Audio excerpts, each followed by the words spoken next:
Assalamualaikum warahmatullahi wabarakatuh. Saya Arif Rahman Hakim dari kelas TL 2B dengan NIM 19010402 akan menjelaskan tentang RCM, Reliability Centered Maintenance.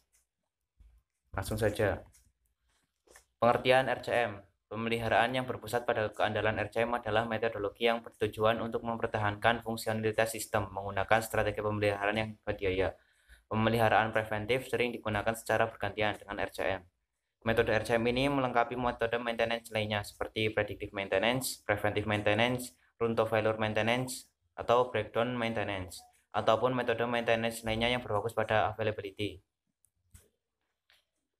Selanjutnya, reliability atau kehandalan suatu equipment dianggap sebagai parameter atau variabel yang penting. Equipment yang handal adalah equipment yang bisa beroperasi terus-menerus tanpa mengalami kerusakan ataupun emergency shutdown. Kata kuncinya adalah beroperasi terus-menerus atau continue sebagai contohnya. Sebagai contoh, pompa A bisa beroperasi selama 3 bulan tanpa mengalami kerusakan, dan pada bulan keempat pompa A rusak. Pompa B beroperasi selama 5 bulan tanpa mengalami kerusakan, dan pada bulan ke-6 pompa rusak. Dari contoh ini, kita dapat mengambil kesimpulan sederhana bahwa pompa B lebih handal dibanding pompa A. Definisi RCM. Menurut sumber wikipedia.org, reliability centered maintenance is a process to ensure that system continue to do what their user require in the present operating context.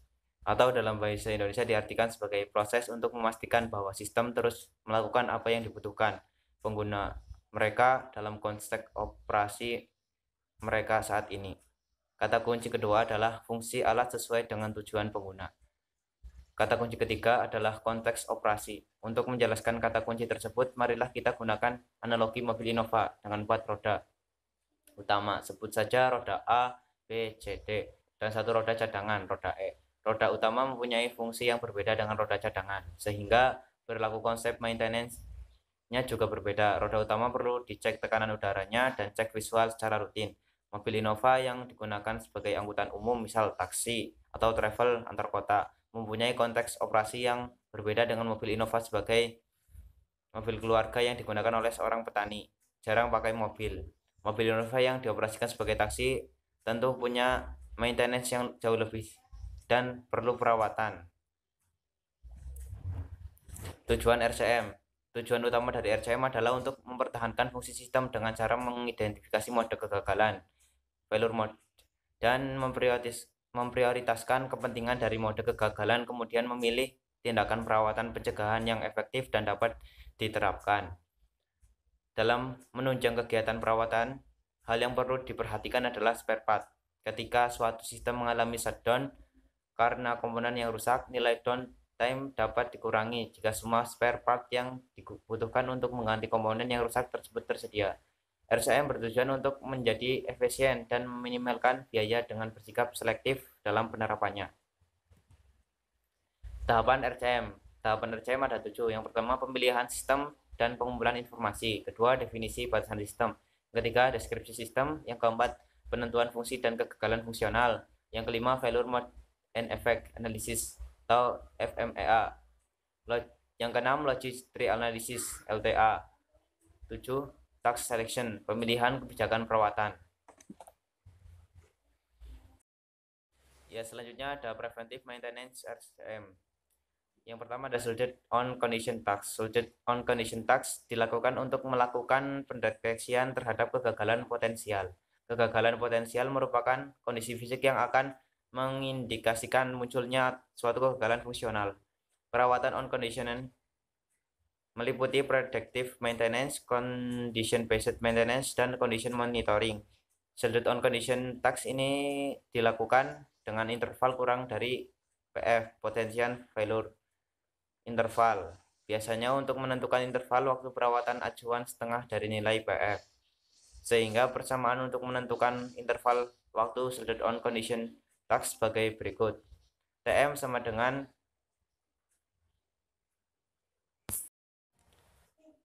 TM sama dengan 12 kali PF, interval di mana PF sama dengan MTTF, mean time to failure. Selanjutnya preventive maintenance RCM Yang kedua, shielded restoration task. Shielded restoration task merupakan upaya pemulihan komponen existing secara periodik dengan tujuan untuk mengembalikan sistem ke kondisi semula. Tindakan ini dilakukan jika on condition task tidak memungkinkan untuk dilakukan. Shielded restoration task dilakukan pada saat sistem dalam keadaan tidak beroperasi dan umumnya dilakukan di bagian workshop, sehingga selalu mempengaruhi kegiatan produksi dan membutuhkan tenaga lebih besar dibanding on condition task. Preventive maintenance RCM yang ketiga ada shielded discard task. Shielded discard task merupakan kegiatan maintenance yang paling tidak cost efektif di antara ketiga preventive task. Hal ini dikarenakan shielded discard task mengharuskan untuk mengganti komponen sebelum batas usia sistem tanpa memperhatikan kondisinya. Kegiatan ini dilakukan dengan harapan keandalan sistem akan kembali pulih setelah mengganti dengan komponen yang baru. Menurut Harvard, internal waktu maintenance yang optimal untuk shielded restoration dan shielded discard task dapat ditentukan dengan menggunakan persamaan sebagai berikut. TM sama dengan efisiensi kali CM CF beta kurangi 1 kali 1 beta. CF sama dengan CR tambah MTTR dikali CO plus CW. Yang keterangannya TM adalah interval waktu perawatan optimal dalam 1 jam. CF biaya yang dikeluarkan untuk breakdown maintenance. CM biaya yang dikeluarkan untuk preventive maintenance. CO biaya kerugian produksi per jam. CW biaya tenaga kerja per jam. CR biaya penggantian komponen. Ya, selanjutnya default action. Menurut Mowbray menyatakan bahwa apabila tidak ada preventive task yang sesuai, maka langkah selanjutnya adalah menentukan default action yang bisa dilakukan sebagai kegiatan maintenance. RCM membagi default action menjadi 3 kategori berdasarkan konsekuensi kegagalan yang ada, yaitu yang pertama, shielded failure finding task. Failure finding task dilakukan apabila tindakan preventive maintenance untuk hidden failure tidak memungkinkan untuk dilakukan.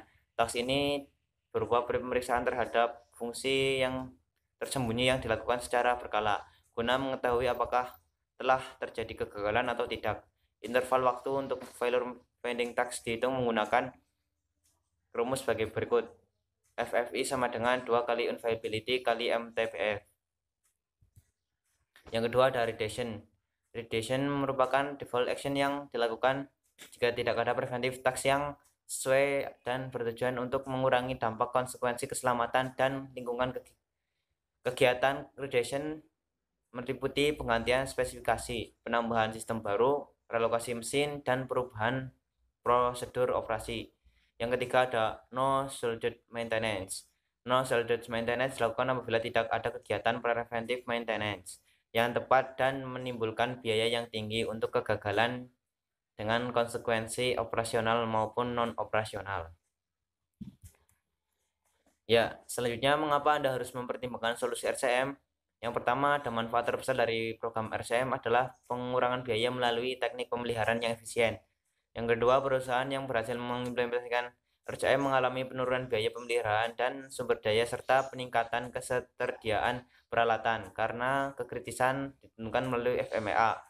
Pemahaman yang lebih baik tentang tingkat resiko dan konsekuensi ditekan dan sumber daya yang terbatas. Kemudian dapat difokuskan pada aset yang jika gagal akan menyebabkan gangguan paling besar. Hasil layanan RCM memiliki konsekuensi yang sangat nyata bagi keuntungan bisnis dalam buku Pemeliharaan, Penggantian, dan Keandalan, Teori dan Aplikasi.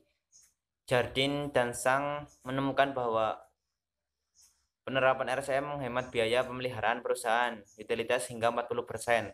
Program RCM yang efektif tidak dicapai dalam semalam dan membutuhkan perencanaan strategis dan keahlian industri. Ya, penerapan RCM.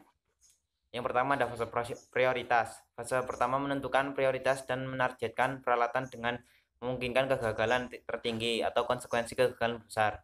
Memutuskan kekritisan aset dan menentukan peralatan apa yang menjalankan fungsi sistem penting adalah fokus dari tahap pertama.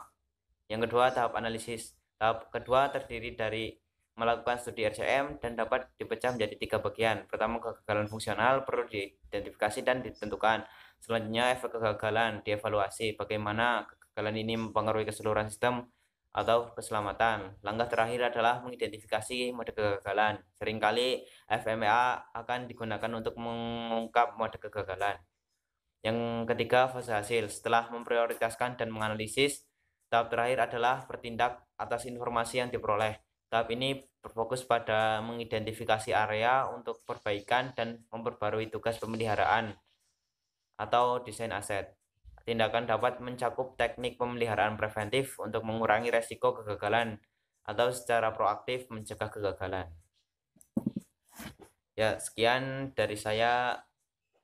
Mohon maaf bila masih ada kesalahan. Wassalamualaikum warahmatullahi wabarakatuh.